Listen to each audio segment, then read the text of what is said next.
Hi everyone, same బయట taste వచ్చేలా పావ్ బాజీని ఇంట్లోనే ప్రిపేర్ చేసుకోవచ్చు. అది ఎలానో ఒకసారి ఈ వీడియోలో చూసేద్దాం. ముందుగా బంగాళదుంపలు కట్ చేసేసుకుని కుక్కర్లోకి యాడ్ చేసుకోండి. సరిపడా వాటర్ వేసేసుకుని మెత్తగా ఉడికేంత వరకు కూడా విజిల్ పెట్టేసుకోండి. విజిల్ పూర్తిగా చల్లారిన తర్వాత తొక్క తీసేసుకుని రెడీగా పక్కన పెట్టుకోండి. ఇప్పుడు స్టవ్ పైన గిన్నె పెట్టుకుని బటర్ యాడ్ చేసుకోండి. ఇప్పుడు ఇందులో బఠానీ, క్యాప్సికమ్ కూడా యాడ్ చేసుకుని ఈ రెండు ఫ్రై అయ్యేంత వరకు కూడా ఒక 2 నిమిషాల పాటు కూడా ఫ్రై చేసుకోండి. ఇవి ఫ్రై అయిపోయిన తర్వాత టమాటా, కొత్తిమీర యాడ్ చేసుకుని టమాటా మగ్గేంత వరకు కూడా బాగా ఉడకపెట్టుకోండి. టమాటా ఉడికిపోయిన తర్వాత ఈ విధంగా స్మాష్ చేసేసుకుని ఇందులో రెడీగా పక్కన పెట్టుకున్న బంగాళదుంపలు యాడ్ చేసుకోండి. కొంచెం పసుపు, ఉప్పు, కారం యాడ్ చేసుకోండి.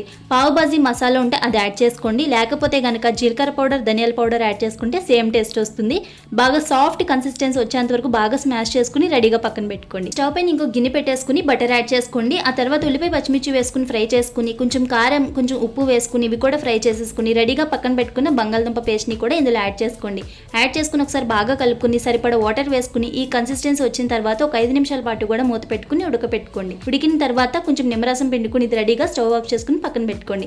ఇప్పుడు పావుని ఈ విధంగా మధ్యకి కట్ చేసుకుని ఇప్పుడు ప్యాన్ పెట్టేసుకుని స్టవ్ పైన కొంచెం బటర్ యాడ్ చేసుకుని కారం, ధనియాల పౌడర్, కొంచెం కొత్తిమీర యాడ్ చేసుకుని ఫ్రై చేసుకోండి. ఆ తర్వాత పావుని ప్యాన్ మీద పెట్టేసుకుని 2 సైడ్స్ కూడా బటర్ వేసుకుని బాగా రోస్ట్ చేసుకోండి. వేడివేడిగా ఉన్నప్పుడే సర్వ్ చేసేసుకుంటే పావు బాజీ రెడీ అయిపోతుంది. లాంగ్ వీడియో మన ఛానల్లో ఉంది, ఎవరైనా చూడకపోతే చూసేయండి. Thanks for watching.